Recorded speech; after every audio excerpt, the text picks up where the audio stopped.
Everyone see the screen? Yep. All right. Jan, would you like to start? Yeah, the purpose of the Mastermind is to learn leadership, build teams, and create multiple sources of income together.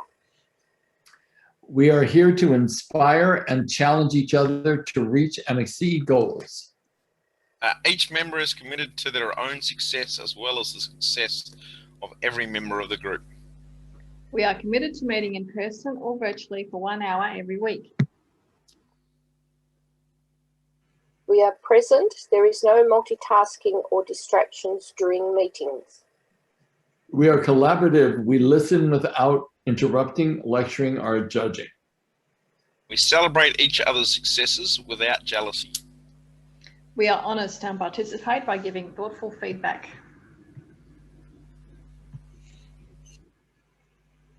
We are open and listen to different perspectives without being defensive or offering excuses. We trust fellow members enough to share fully. We are focused, but we also think it is important to have fun during meetings. We are real and authentic. This is a no BS zone. We allow ourselves to become completely aligned with each other and the high forces, one mind, one soul, one love. Noble Goldman International is a conscious, aware, and engaged global community of abundance and freedom creators. Our mission is to create 1 million millionaires who are free from the time for money paradigm. We are focused on creating multiple streams of income through masterminding, team building, and the effective utilization of internet-based platforms. The mastermind becomes an opportunity for self-mastery, where the self-transcendent shift from the me to the we to the us occurs. As congruence and engagement increases, the world's consciousness is then raised one meaningful and inspired relationship at a time.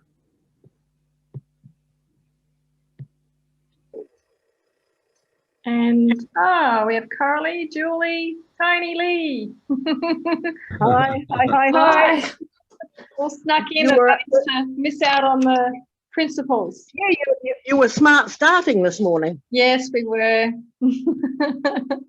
Not messing around today.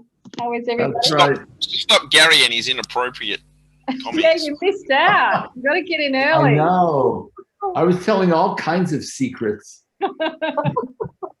Sorted part. Oh, pray tell, have we missed out on that? Yeah. Oh, yeah. Come and gone, Jules. Come and gone. I'm sure it'll come up again. I think it's that red shirt. It's danger.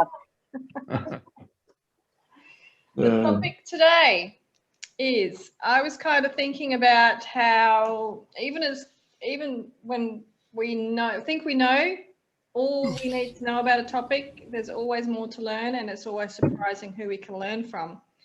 And we were talking about dancing before, and it kind of reminded me of a story that I used to learn to dance partner dancing at the studio here in Perth. The guy who runs it, Juan Rando, which Gary knows, he wasn't a natural dancer, so he had to learn very much intellectually what he was doing. And he became a really good dancer and a really good teacher because of it. Whereas someone who's done dancing all their lives isn't necessarily going to be a good teacher because they just know things. They don't actually know how to explain it. They just know how to do it. It's very true. And it can be the worst teachers, actually. Yeah, and some of us were having conversations about it. It became a bit of a joke between us that when you were a beginner, you know nothing, so you go and learn as much as you can. When you're in the middle, you kind of think you know everything, so it's a little bit harder to teach people at that stage. But as you advance even further, you come back to realising you actually know nothing. The more you know, the less you learn. And as coaches, I find that interesting as well, because sometimes we stop learning and we don't identify our own issues because we can't see them. So I just thought it might be interesting to talk about how can we identify what we still need to learn. And it can very much come up in a physical form as well, even just through life. I mean, my mum had severe scoliosis, and I could treat it and it would get a little bit better with something called the raindrop treatment, which Jan does. with essential oils. She grew 3 centimeters with one treatment, but she'd always revert back to, she'd just shrink again. So the treatment didn't hold, didn't stick. Because she had other issues from the scoliosis that she wasn't addressing. She actually needed to forgive someone back in her very early 20s, and she would not do that. She refused to do that. So our bodies are kind of telling us things all through our lives, and it's a matter of listening to that. That's a very obvious way that we can actually keep learning, I think. I would love to reinforce that. I think the body just reflects back what, and in saying that, I'm saying, oh, then I've got a long way to go. Reflects back whatever in the past, you know, and I'm very stiff. And I mean, I know you can put it down to aging and things like that, but I'm sure there's more. So I think we can continue to learn all the time. And as far as learning goes, you know, some of the worst teachers, as you say, are those that are experts. And I think this is particularly in the digital world, you know, those that are really, really smart at it.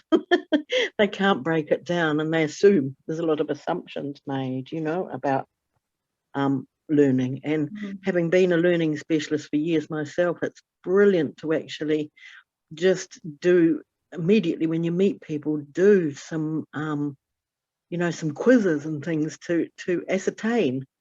And one of the skills I used with young people particularly, and especially if they've been labelled, you know, with at a young age with some sort of disorder or anything, is that we would do this analysis and find their strengths, you know, and rather than looking at the weaknesses, we would find their strengths. And that did more than anything, you know, and that healed a lot of stuff. Oh, okay, hang on.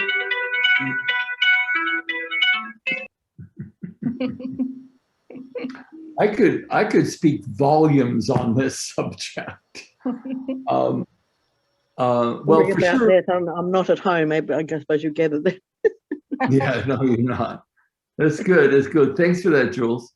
Yeah. But one of the things that I've always is a long time, that I have learned to believe in my work with all this information, is that the body literally is a biocomputer of the subconscious mind. It is like the thoughts repeatedly thought, the emotional states repeatedly felt take form in the body. This is where disease, inflammation, all of that begins to start showing up physically. When it's showing up physically, you have to deal with it physically as well. But you also have to deal with the psycho-emotional aspect of what's occurring, much like your mom, because she didn't change her thoughts or necessarily her emotional states. She will recreate the same physical manifestation over and over and over again.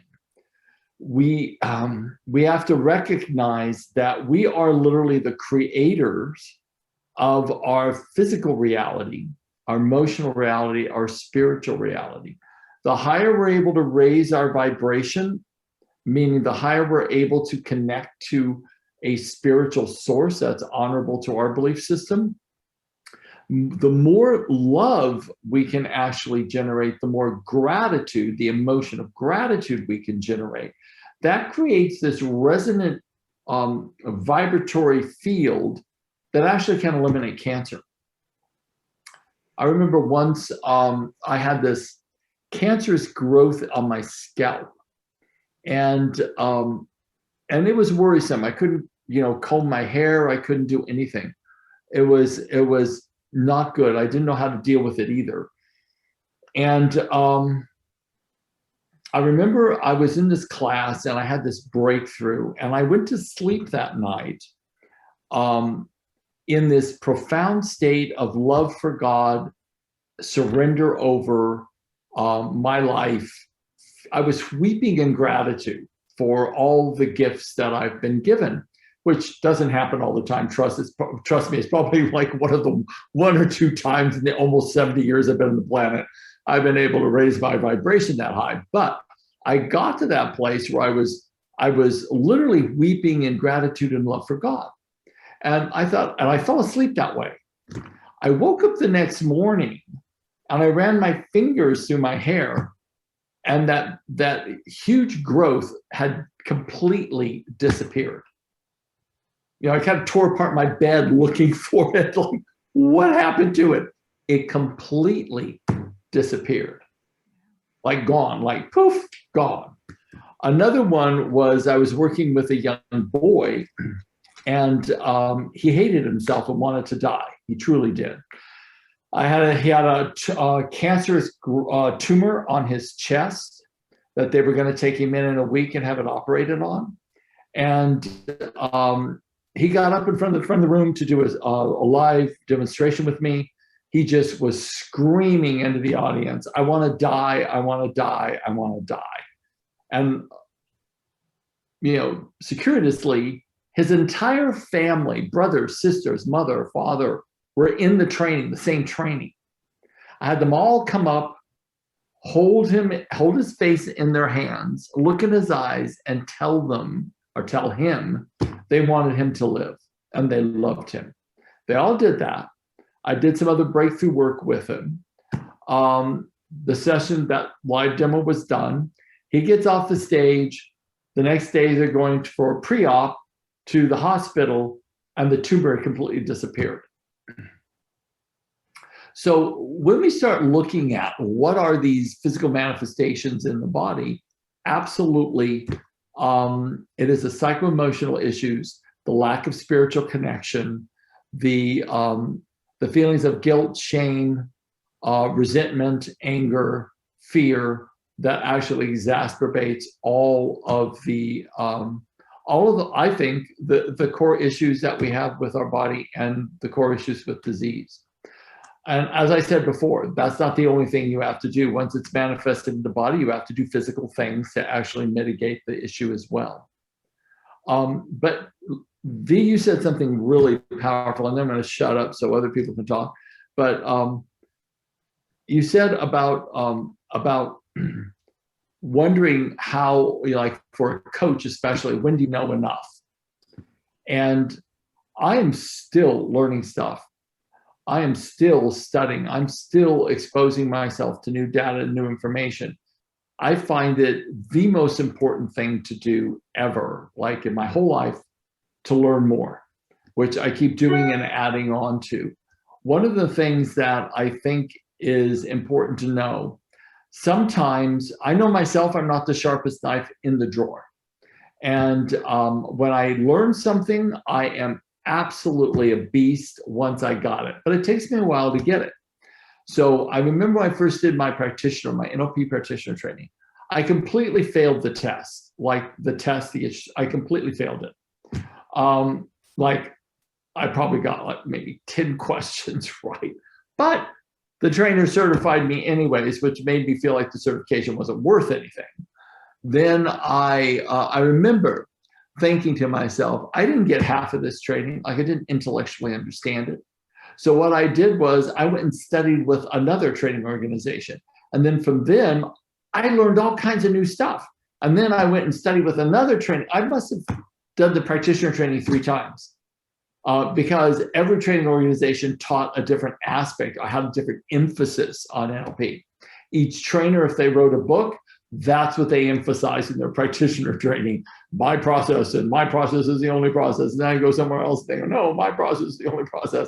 So never stop this journey of increasing your skills.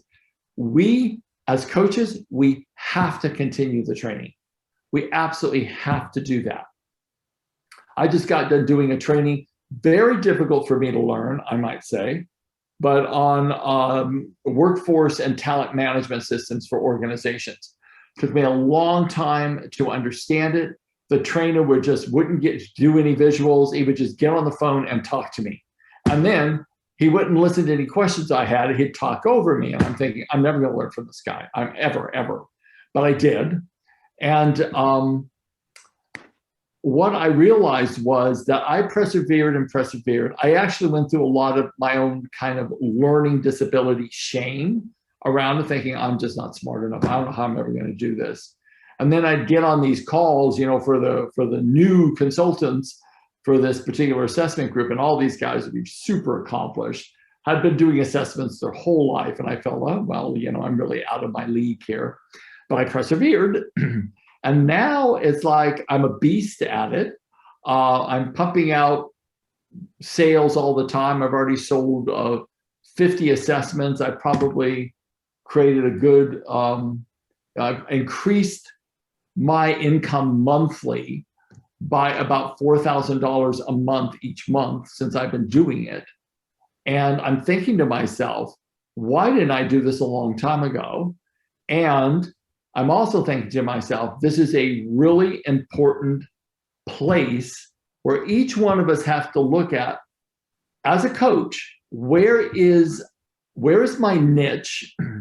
What do I have to do to find my niche? And generally, I've found it through just trial and error, but finding your niche and then being able to absolutely find what is the information I need to create a brand distinction for myself, offer something that other people aren't offering, and get up there and weave it into what you've always done, but add another facet to your coaching and consulting business. This becomes a really important place for people to begin to start learning. If you have people coming to you with physical issues, Ines Segal's book, Secret Language of Your Body, gives you all the emotional things that you need to work on with that client. And if you're trained in some of the deeper dive coaching tools, it gives you a roadmap on what to do for that client, 4 or 5 sessions at least. If you're doing young living oils, then you still need to understand what the psycho-emotional aspects of them, what vertebrae are subluxating, what organs are failing, what psoriasis is happening, what joint is giving them the most trouble. All of it begins to point to a psycho-emotional issue. As far as I'm concerned, it becomes such an important body of information for coaches to learn to go through the body as we began our conversation. But it is it's a vital piece of information. If Ines Segal ever comes to Perth, and you're all living in Perth, I believe some of you are not, go take whatever seminar she's giving. She lives in Melbourne, and because she's good. Yeah. She's way better than what was her name? Louise Hay. Way better than Louise Hay. Her book is so light years beyond what Louise Hay did. So I will just really support you in doing that. She's a great lady. She's actually a good friend with one of the Young Living people that we know really well, Barbara Barker. So. Well, yeah. Let her know then that I'm always pumping her up whenever I talk. I always support her and promote her book. So. Yeah, Gary, you again, you have touched so deeply, almost identically to what exactly I'm facing as well, because I wouldn't call myself a coach. I've been a previous special needs kind of specialist or whatever you like to call it. But it was really, it was a teacher, but it wasn't quite a teacher. It was a coach, but it wasn't quite a coach. So it was a tutor, it wasn't quite a tutor. So, and of course I based so much of that on my NLP and my knowledge of different learning styles and things like this. And it's absolutely essential. And I just about fell off my seat here when you started talking about somebody teaching you over the phone verbally, because I've had that with the whole year of this water business. People, all this marvelous training, and I couldn't understand a word of it, run by people that obviously had no idea how to teach. So, and then again, of course, coming back to the body, and I'm particularly passionate about this because I have a very sick daughter-in-law, and I think, well, hey, what can you do here? Because it kind of is genetic, but also behavior is genetic. Do you know what I mean? And habits are genetic, and there's a lot of things that are genetic, but we actually, I believe now, have the ability, as you've just proven with some of your experiences, to actually alter the outcomes of, you know, previous genetic tendencies that are set in concrete, so to speak. And they're not at all set in concrete, because you can have two people with the same sort of, you know, suspected outcome or prognosis, and one goes on forever and has very little symptoms, and the other, you know, Well, is chronic. read up on epigenetics. I just get so passionate. I get so passionate about it. Yeah, read up on epigenetics, because in epigenetics, you know, our genes are floating around in 70% water, which is what our bodies are. And our thoughts are electrical charges. And so as we're thinking our thoughts, feeling our feelings, that is reverberating inside that 70% water. And which actually, whatever the emotional state is that you are repetitively feeling and thinking, or thinking and then feeling, what happens is that begins to turn on a gene for disease, or turn it or keep it off.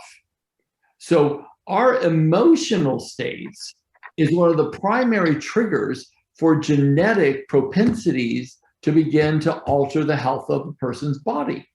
Absolutely. So unless the thinking, as Buddha said, thought is represented by the word turns into action, because the emotions of thinking and speaking turn into action, because all of our behaviors are emotionally driven. That action driven by emotions turns into a habit hardens into character and into our bodies. So it's not rocket science, but it's really important for people to understand that no matter how inconceivable it may be, that we can begin to help ourselves physically by shifting our emotional states, that has an enormous impact. So I would love to hear from someone else and not hear my mouth run. So is there anybody else who could add to you know, their experience about you know, this topic that we're on, you know, how it affects how we have to do the continuous learning? Does anyone else want to add something to that? Jan, you muted. Yes. Hey, Jan. Thank you. On Monday, we were working with Pauline, and we were working on our emotions and the oils, and we were using Carolyn Mind's book. And I found that I'm stuck. So I'm using oils for coming to grips with that. So I totally see where you're coming from, Gary. Listening to the other people that were in the group as well, it was very awesome. Yeah. One of these days I'll come back to Perth, and I'll have Pauline put together a workshop for all the Young Living downline folks, and we'll see what we can learn and techniques that we can do to add to some of the interventions you're learning to work with the emotions, because we have to remember this one thing. We can minimize the emotions, but if you don't change the thinking, because we're creative by nature, they will recreate it again. So both of them hand in hand like this, that makes a pretty complete intervention. But one without the other, like I'm missing the oils, you know, I don't have the oils, I'm like trained in that. So I'm missing that. But together, I think that it's a pretty complete package. Yeah, Gary was pretty clever with his research. Gary Young. Gary, yeah. This is pretty smart too. But thank you, me. No, he was. He definitely was. There's no doubt about it. How about anybody else? Who else would like to share some of their experience around this?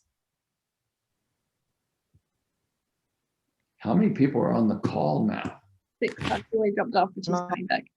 Tony, you do a lot of learning. You've got so many different hats that you're wearing with all the things that you're learning about. So would you like to share how that all kind of fits together for you? I'd just like to say I lost connection. Did anybody else lose connection? You're back. Nope, we're good. Can you talk, Tony? Can't hear you. I'm learning Magi School, and I'm learning financial planning too. Good. So very different things. And you have a very loving dog that kisses you often. Well, thanks for that, Tony. And I'm gonna mispronounce your name. I'm so sorry. Corley? Did I get it right? It's Cara Lee. Corley, sorry, darling. Yeah, that's fine. I find this stuff really hard because I have emotions that I don't like, and then I beat myself up for having them and not being a bigger person than that and being able to just get past it all. So I get in this cycle about things. No, totally understandable. I mean, our initial response is generally anger, because when we're hurt, then our protective response is to be angry about it. But really the core issue is hurt that kind of runs underneath it. Can you relate to that? Mm. Yeah. And we have to remember we are a collection of all of our experiences, which means from in utero on, we're having senses of what our external environments are going to be. Second and third trimester are kind of really important. And then as we come into the world, because we already have a sense of what our mother and father's relationships are. And many of us are like going, oh, hell no, I'm not coming out, they're crazy. But we come out, and then, of course, we're in the real world with our parents, and all of our parents are flawed. There's no doubt about it. And that we probably came in a way that, was our destiny. All that's fine. The bottom line is that we need to learn skills on how to unravel the emotional impact of our past. I've spent myself a lifetime trying to figure out how to unravel the emotional impact of my past. I was working with a coaching client just before we got on, and she was talking to me about, she grew up in Poland and some really core things that happened to her as a little girl. And she said, well, how was your mother, Gary? I said, well, she molested me from the time I was in diapers till I was 11. She used to come in after she would attempt to murder my father in the middle of the night. And she'd be naked, painted up like an Indian, and do the Lord's Prayer with me. And all the time I'm thinking she's going to axe murder me. And she started hysterically laughing. She says, oh my God, that's so much worse than mine. And I was like, yeah, it was interesting. And I said, it was a gift, because I've spent a lifetime trying to figure out how to unravel all that crazy stuff, which I've done pretty successfully. And I created a career out of it. So always in our journeys, I don't think, well, personally for me, this is just my own perception. I'm this really, I try to be this really spiritual guy, not religious, can't stand religion, but really spiritual guy. And I always look at God has loved me so much that gave me this incredible university of pain and suffering. So I would be just so committed to figure out how to unravel it and get to the other side of it so I could teach other people. And that's the only thing that I care to do here, is do exactly that process. Without all those experiences, I would not be as committed as I am. I would not have done the research. I would not have applied. I would not have invested all the money that I did to learn a way. And so for me, if something actually produces something fabulous in the end, can I call it bad? And I honestly can't call it bad, because it produced this. So I don't know what your journey has been, Carolee. But what I do know is that you've got a destiny that you're supposed to do something here that no one else can do. And in that quest, it is important that we start learning how to kind of block the things that we feel are stopping us from doing that. So I'm really happy that you're in this mastermind, because periodically we do process work to just sort of help us create some personal breakthroughs. So if you ever want to join us, you know, come as much as you want or as little as you want, and we'll hopefully hit those nights perfectly for you to kind of address some of the things that's occurred. I have this question. I don't know why I want to ask it to you, but who's the one that you have to forgive the most, your mom or your dad? Oh, my dad. Yeah, I figured. So yeah, so you know, that's a process that have you done any kind of work on him before? I don't want to pry too much, but have you done any work on him? Not with anyone else, only Just sort of yourself. within myself. Yeah. Okay, good. And how far along have you gotten with that, with your own work inside yourself? Oh, it keeps changing actually, because I find because my relationship with him keeps changing. And so I've had a lot of trouble with forgiveness, just with forgiving anyone for anything. I just sort of will bring it up again and look at it and hate them all over again. And it's sort of part of my journey, but no, it is. And what I'll say to you, darling, is it's when that occurs, and this is I'm going to tell you a movie to watch. There's one part of this movie that's so powerful, and it's called Diary of an Angry Black Woman. It is my favorite movie of all time. And in it, Cicely Tyson is sitting at the breakfast table, and this young girl who's been totally betrayed by just a philandering husband. She said, Cicely Tyson said, you know, when you don't forgive, they have the power over you to absorb your mind, and they have the power over you to ruin your emotional states and your peace. But when you forgive, it's not so much for them, it's for you. I know I've heard that a lot, but actually living that, I'm finding very challenging. Have you forgiven yourself? No. And that is where one of the great kind of hidden mysteries of forgiveness lies. Like I hold a grudge forever. Like I do, I hold a grudge forever. But what I do know is that I stopped doing that because I valued my peace more than I valued my resentment. And I started to care more about me than I cared about what they did or they didn't do. There's this one really beautiful concept I'll share with you, that if, when we look at, I have control over the emotions I create inside my body, because when I give a person's action a meaning, either I can amplify my anger or I can deflate it. I can look at them and say, how could they be so unconscious? How could they be so neglectful of me? How can they be so disrespectful of me? Blah, blah, blah, blah, blah. If I do that road, that rabbit hole, my anger, my resentment goes sky high.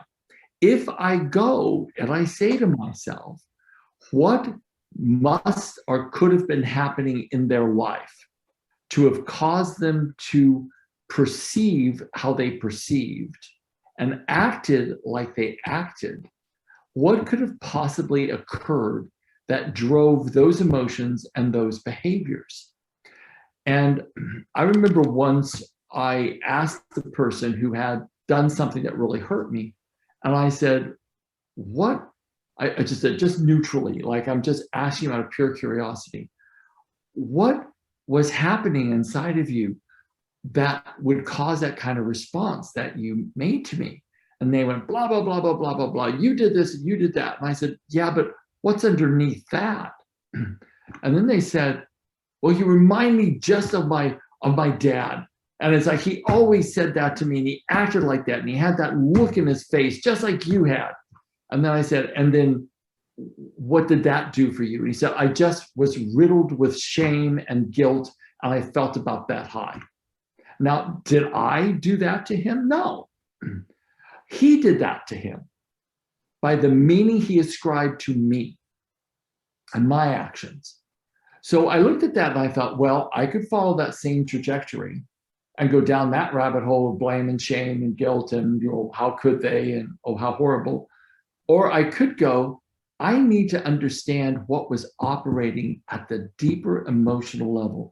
How were they triggered? What happened to them in their childhood and their past that would cause them to behave like that, perceive like that, and then act like that? And if I can forgive that, I can start to forgive myself. And if I can do that, I get free. There are lots of different processes in the techniques that we oftentimes go into in this mastermind that helps us literally start to lessen the emotional impact of some of these core significant events. Some people are ready to do that. Some people are not. It's still always a choice, but there's a way out. There literally is. I bet you I can hold a grudge longer than you. I can hang on a cross, and I can whine and be a victim better than you. Guaranteed. And I've chosen not to. And this is sort of the road out of that. Because yeah, I was pretty much a train wreck for, you know, the first kind of 35 years of my life. So it's a slow process, but there is literally freedom from it. And you don't have to take drugs, and you don't have to get depressed, and you don't have to go talk to people you don't want to talk to. You can do it all inside your head, but it's a very specific way and frame to put around it. Now, I'm so hoping I did not overstep anything that I said to you. No, because, not at all. Okay, good, thank you. Because I thought, Gary, shut up. You know, you don't even know this lady, and you're just rattling off. But sometimes I just feel inclined, and stuff just starts coming out of my mouth. So hopefully something that I said could help. I think it's helped all of us, Gary. Well, hopefully it helps someone. Yeah. I'm hoping. It's interesting how all of us carry very, very similar issues. And when I work with people, I'm like, gee, it's like no one is really that different in the issues that they carry. We all want to come in and be loved and seen, and for everything we are and everything we're not. We want to be looked in our eyes and have someone tell us they love us and accept us. And when that doesn't happen over a prolonged period of time, it becomes painful, and we all get hurt. And this is a place where, personally, I guess maybe it's because I'm getting, I'll call it more mature. I just don't want to spend any more time in misery. I just don't. I feel like I have to become that which I've always claimed I wanted to become. I need to collapse time and be my future self today, so that I don't waste any more time trying to become something. I'm just going to start behaving like I already am and create more joy for myself. And it's a good trick. It's been working a little bit better. I laugh a whole heck of a lot more. And that is super important to me. Happiness is a great thing, and it's a great panacea for not only yourself, but for those around you as well. Gosh, thank you for that, Gary. And I'm sorry, I lost connection completely there and just suddenly realized that Coralie was on. So I'm so thrilled, because I've been wanting her to join this for weeks, but she usually works on this day, so she hasn't been able to. So I'm really happy she was able to. Thank you, Coralie. Yeah. Thank you. Yeah, I am starting to do that and work from the future, and that is good when I'm doing it. Yeah. Well, it's all about the habit, darling. It's just about catching yourself sooner. I always say, you know, that I know I'm improving, because when I go down a rabbit hole of being a victim and blaming someone, I get out of it much faster. when I get in an argument, I make amends much faster.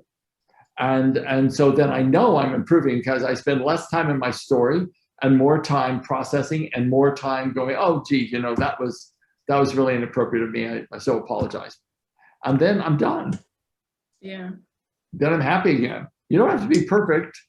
Just have a shorter time period that you're pissed off. But not just that, Gary. It is so important, and this is what this NG is all about, is that you can share it. You know, the relief in just hearing somebody speak something that you've been battling with for years and thinking you're the freak, you know, and everyone else has got it all together. And then you hear the empathy, and that's so important for the healing process, isn't it? Yeah, well, we're all the same. I just laughed at you with your NLP training all the way through my NLP training, which was superb, by the way. Oh, everyone else can do it, but I can't, you know. And I know. I was and the same with the test. I was a nervous wreck when I was doing the test. I know. Joe, I want to welcome you, and Callie, I want to welcome you as well. Good to see you guys. Yeah, okay. And I'll let you go, but that was just brilliant. And Thank you, darling. That was awesome. I just want to welcome everybody on the call. Yeah. People joined a little bit late. So I don't know if you guys kind of caught where we were going with all that. We were talking about how the emotional states kind of impact our body, but more importantly, how coaches and people in the people helping profession have to keep up their mojo to keep learning and therefore contributing to people over and over and over again. And we cannot be standing still in the knowledge base we've got. We have to keep increasing that knowledge base with things that we can learn to actually pay that forward. So for us, and especially in this mastermind, this is about every one of us like learning whatever we can learn and then bringing those learnings to the table to share with other people. So on that note, Kelly, you want to add anything to that, or Joe, do you want to add anything to that conversation? You may not. That's cool too. But if you do, just unmute yourself and talk away. Kelly? If Joe wants to go first. Otherwise, just ask me a question, because I can't put my mind to what I can only go from here. So if you ask me a question, maybe I can answer that. But okay, I'll ask you a question. Tell me what your outcome is for the next 90 days for you. If you could make quantum leaps out into the absolute expansive expression of your best self in 90 days, what would you have to do, and what would you have to learn, and how would you have to focus your mind? okay. For the next 90 days, but I've actually got a plan for the next 108. So I'll okay, go with, I'm good with that. Go for it. Yeah. So 108, starting today, actually. I am connecting more with my authentic divine self, and I'm being a participant in a Indian puja for 108 days. Nice. That you might be interested in, actually, Gary. No doubt.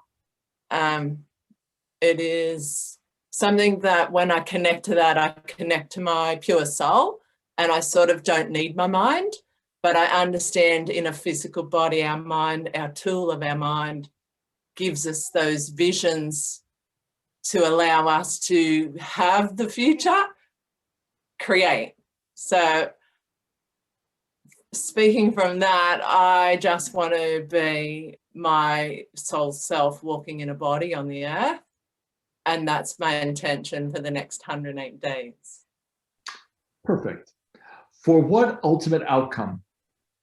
The ultimate outcome is to serve humanity and be the embodiment of my divine self, serving humanity every step of the way in that 108 days. Like every day, no separation, every day being me, and that's enough.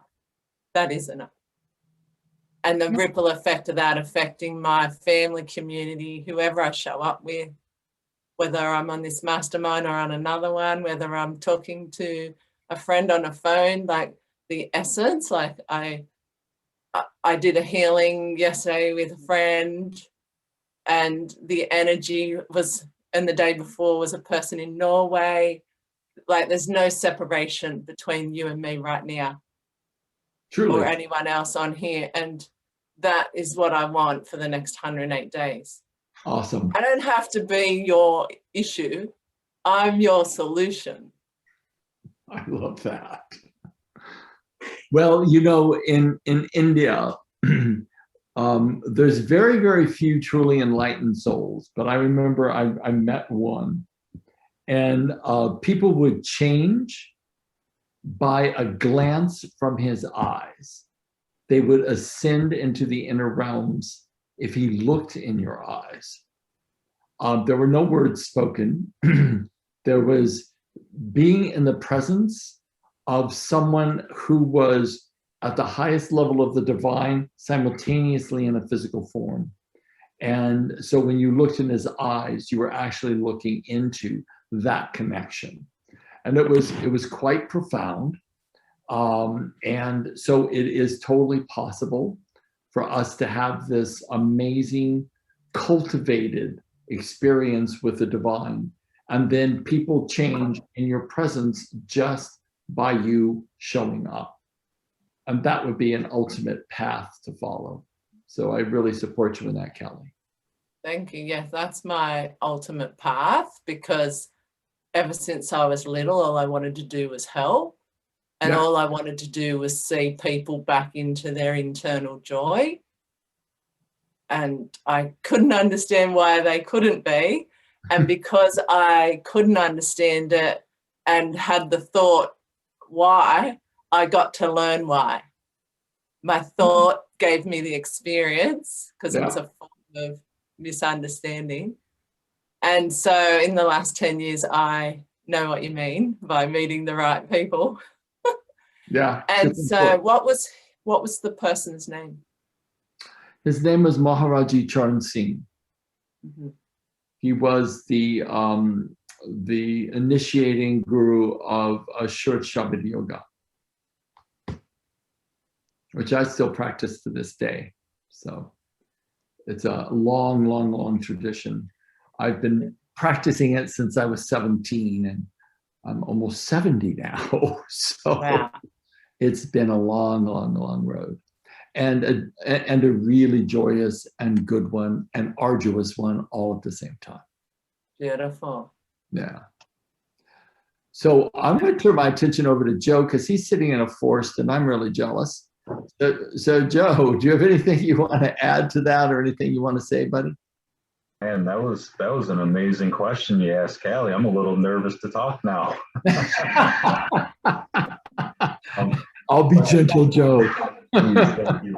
No, what I grasped from when I first came in, you know, I came in pretty late, but it sounded like you were talking about how everybody has their own demons to slay, but they all are basically the same. Just when people tell their stories, it seems like some may have worse than others, but at the same time, we each go through our own living hell until we decide to make a change and do something to not keep going that same cycle. I kind of had like a little rebound recently where I was doing good, been doing great, living on a nice high vibe, and I don't know why, but I decided to step backwards, and I fell back down into that 3D realm where things weren't all happy-go-lucky, you know, and it took a minute to get out of it. And today it was really nerve-wracking because I was still fighting to get out of that place that I was in, and I had a Reiki session scheduled. That's where I was before here, and I got to the point where I started panicking. Am I going to be able to give this person my best feeling like this? So I left. I stopped everything I was doing. I went to go for a walk in nature. I was going to go sit within the trees and just meditate and jot some stuff down and come back, set it on fire, this and that. Well, I ended up getting rained on. It was very cold rain, so I didn't hang out. I came back home. I still wrote stuff down and set it ablaze, and then, you know, it kind of helped. And I just I thankfully got myself to a point where I realized I need to stop stressing, just allow myself to be, and just let whatever comes to me in meditation to be, and take note. And so that's what I did. I sat down and I took a little bit to just meditate, to be with myself, to stop the chatter, to shut my phone off, because it's been just ringing, ding, dinging nonstop. And, you know, finally I got to the point where I was like, yeah, that's within me. I can do this. This is nothing. I got to shake this ickiness off and I'll be all right. And that sure enough, I did. And we had a great Reiki session, and I, you know, immediately logged into here when I was done. So, you know, as you were talking, I had all this stuff coming in that wanted to be said to you. And so I'm just going to say it. And I don't know why, because I just listen and then I do my best not to offend anybody. But let me see if I can tap into this. I prefer blunt honesty, so feel free Oh, to no. offend me. This is in Hawaii. They say that the mist from the rain is manna from heaven, and there's just, I kept hearing that there's nothing you could do, or there's nothing you don't do. There's no action you can perform, Joe, that would make you be loved any less in the eyes of the divine. Nothing. Like you are infinitely, joyously loved in the exact same way that anybody else that you may admire is loved. You are infinitely loved. There's nothing, there's no wrong you can do, there's no right that you can do to increase your worthiness of that divine love. So whenever you feel disconnected or depressed, all you have to do is just sit down and just say to yourself, there is no way that I am not loved by this divine force that flows through all things. I am loved, I am protected, I am always welcome back home. There is no sin. Sin only means you miss the mark. It has nothing to do with what they made up in their religions about what they think sin is. You cannot do anything that would make God love you less. And so I just felt like I needed to say that to you, and I don't even know why, because I don't necessarily always talk like that. But I wanted to say that to you. Well, thank you. It kind of helped me realize that when these moments of stress or doubt come, I need to just stop. I need to just sit down and go within and stop looking for the answer, because it's not out there, it's within. And that's exactly what I found, is when I stopped and I shut all the devices off and I got that moment of silence, and I was able to just sit, and yeah, it was beautiful. It's giving me chills now just thinking about it, because I mean, I was panicking. I wanted to give my best Reiki experience. I was worried I wasn't going to, and doing what I did, finding myself, it allowed me to give my best. And I'm so grateful for that. And, you know, what you said just kind of cemented it in that, yeah, stop looking outward and look within. Beautiful. And Gabe, we're kind of coming up on our time. I wanted to just see if anyone had anything else they wanted to say before we say our one word from ourselves that would actually we could leave the group with. Is there anything anyone else would like to say before we begin our little round of our favorite? I'll just check Stan's around, because I don't think he's been unmuted the whole call, but it looks like he might be dealing with kids now. He very well could be. Yeah. Okay, V, anything from your vast storehouse of wisdom that you would like to say, my dear? Yes. We started off with working out from ourselves as to whether we're on the right track, and finding out, you know, looking at the physical form and going, this problem still keeps coming up. What's it trying to teach me? To delving into forgiveness. And that's probably a good place to start with any healing, really. Yeah. I gotta say, you know, this group is really cool from the perspective that no matter what topic we start with, there always seems to be some really, based upon the questions and statements, there always seems to be some really wonderful things that emerge. And so appropriate to wherever you are at the time. It's just absolutely brilliant. I never want to miss this wonderful rapport that we're all sharing. Wonderful. And thank you all for it. Yeah, absolutely, because we all contribute to it. That's for doggone sure. And it always seems to be bang on, I guess, because we're talking from the position we're at when we come on, but it's always absolutely accurate to what you need to hear. Well, Jules, that's because you are absolutely ready at this point in your life to really integrate some of it. Oh, absolutely. And not before time, but I won't go beating myself up about that one either. No. Well, thank you for that, Jules. Kelly, would you like to start the round? One word or statement that you would like to leave the group with for this next week? Yes, thank you. Beautiful. Because what I just wanted to express that with everyone sharing and asking the questions, you get to be seen and heard in your truth.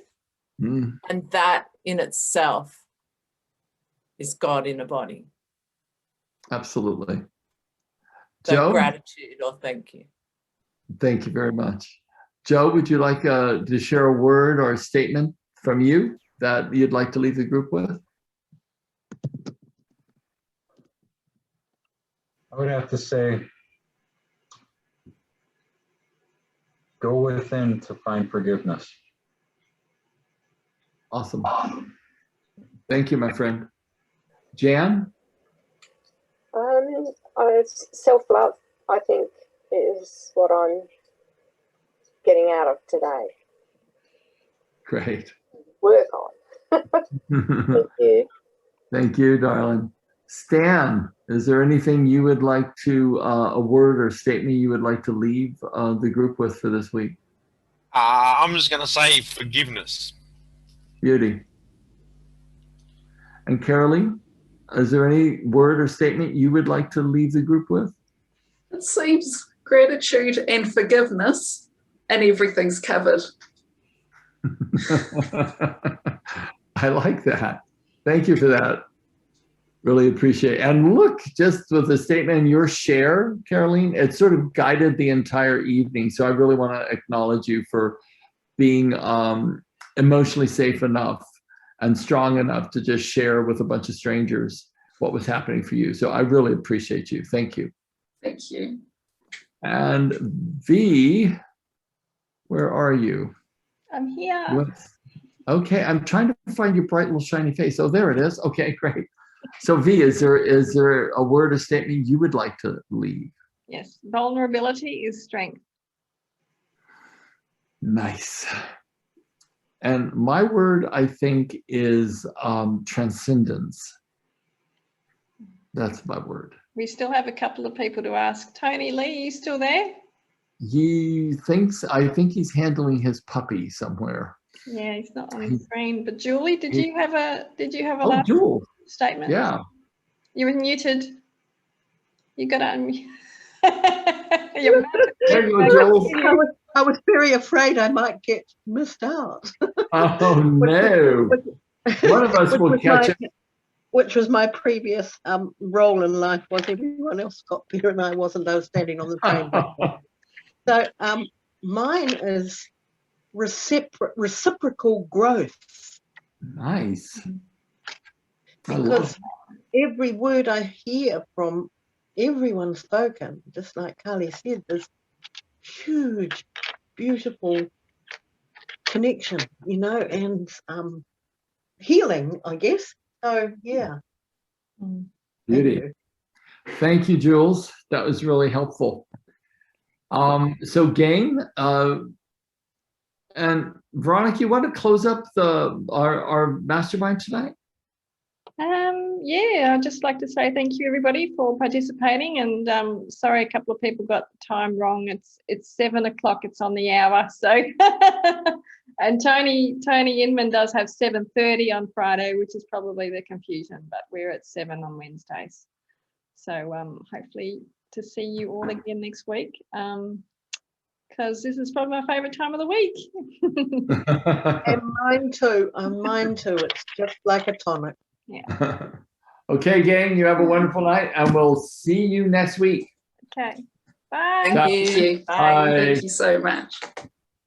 Thanks, everyone.